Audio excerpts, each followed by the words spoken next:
I never expected a work party to turn into one of the most humiliating and revealing nights of my life.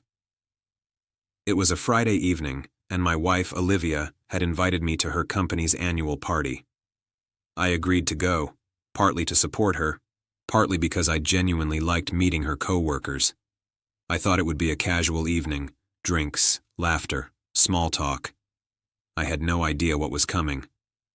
From the moment we walked in, I noticed the subtle glances, the whispered comments. Olivia was radiant, laughing, confident, dressed to impress. But I also noticed her boss, Mr. Hargrove, a man known in the office for being arrogant and condescending, eyeing me strangely. At first I brushed it off. Maybe he was just sizing me up. Maybe he didn't like strangers. But it became clear he had a personal agenda when he cornered me near the bar. "So," he said, smirking, leaning in like he owned the room, "you're the guy keeping Olivia from having fun? She deserves someone with more ambition, more presence, not someone like you." I blinked. The audacity, the condescension. "Excuse me?" I asked, my tone calm, measured. He laughed, as if I were a child. "Come on, man.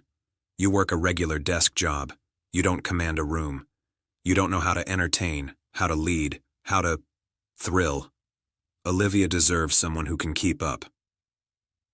I felt my jaw tighten, but I didn't respond immediately. Instead, I watched him, studying his arrogance. I realized he had no idea who he was messing with. "You really think that matters?" I asked finally, my voice quiet but sharp. He raised an eyebrow. "Oh, I know it matters. And you don't measure up." I smiled. Not smugly, not out of pride, but because I knew exactly how to handle this. "You're right," I said slowly, letting the silence stretch. "I don't measure up. But you know what? That doesn't matter either. Olivia chose me. She's with me because she wants to be, not because I entertain a room full of strangers or impress you with titles. And if you think your arrogance intimidates me, you're mistaken." His smirk faltered slightly. "Careful, buddy. You don't know who you're talking to." "Oh, I know exactly who I'm talking to," I replied calmly. "And I also know enough about loyalty, respect, and trust to understand that no amount of charm or authority in a crowded room can change what Olivia feels. That's something you'll never have." He opened his mouth to reply, but Olivia appeared beside me looking confused. "What's going on?" she asked. I turned to her. "Your boss just tried to belittle me in front of everyone, claiming he's better for you. I told him exactly what I think." Olivia's face shifted. Surprise, then realization, then a small, amused smile. "Well, you didn't hold back, did you?" I shook my head. "Not a bit. I'm not here to compete for approval. I'm here to stand beside you, not below anyone else." Her boss, now red-faced, tried to save face by laughing nervously. "Ah, just joking. All in good fun, right?" I didn't respond. I just smiled politely, took Olivia's hand, and walked away. The rest of the evening, I stayed close to her, dancing, laughing, and enjoying the night. But the revelation didn't end there. Later, I noticed subtle changes. Colleagues whispered to Olivia, glanced at me with respect, or maybe awe.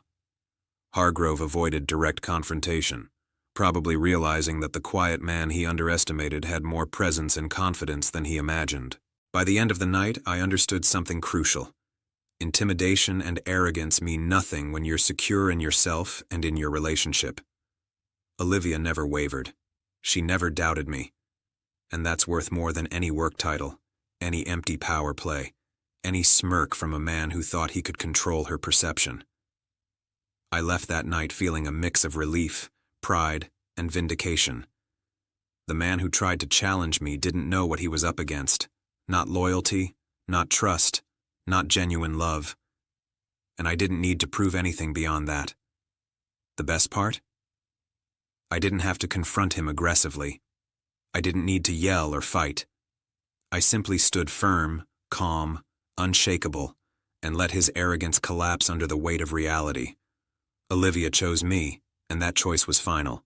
That night taught me something vital about relationships, confidence, and respect. People may challenge you, belittle you, or try to assert dominance, but true connection, trust, and loyalty cannot be intimidated, coerced, or replaced. Her boss had no idea who he was messing with, and I didn't need to prove it. Olivia already knew.